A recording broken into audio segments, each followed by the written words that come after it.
गाईसिलेट block अंतर्गत जगलपाट ग्राम पंचायतर भांगमुंडा ग्राम एवं आखपाख पड़ोशी ग्राम आज अपराह बहुत जोरे वर्षा पवन और करा माड़ होईछि। भांगमुंडा ग्रामर अनेक लोकंकर क्षति होईछि। गछ भांगी जाई घर भांगी देछि। आजबेस्ट उड़ी जाई अनेक घर भुसुड़ी पड़िछि। लोकमाने खंडिया खाबरा मध्य होईछंती। विद्युत तार छिंडी खसी पड़िथिबा बेले दमकल आसी गछ काटिथिबा सूचना रहिछि। एपरि अनेक क्षति होईछि। तेणु प्रशासन तदंतकारी क्षतिपूरण प्रदान करबाको ग्रामवासी दाबी करछंती। सुदाम चरण दरुआ भांगमुंडा गाँव ग्राम है एज जेन वर्षा जेन हला धोका गड्डी रे हमर भांगमुंडा गाँव अनेक लोकर क्षति होईछि।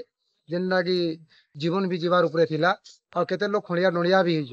किछि लोकर घर तार माने लिमगज माने पूरा उड़े नै करी ताकर घर घरे पड़ीछे।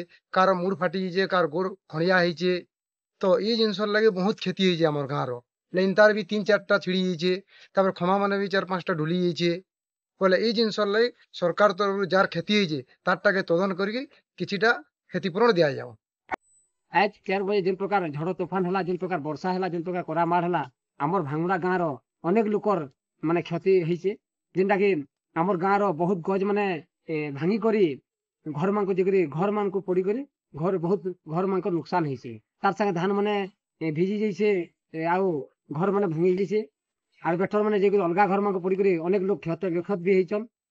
एतिर लगे आमे सरकार पाखे निवेदन करछु कि से हमर भांगमुंडा गाँव के वर्तमान प्रशासन पहुंची करी प्रकृत तदन करी जेन मानकर क्षति होईछे ताको क्षतिपूरण आकार प्रदान करा जाऊ आरो इतार सुविधा करा जाऊ।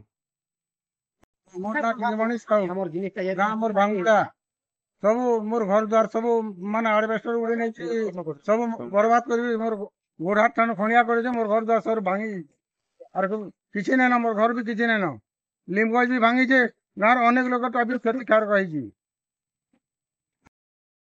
बरगढ़ आलोक साहू को रिपोर्ट स्वतंत्र ओडिशा लाइव।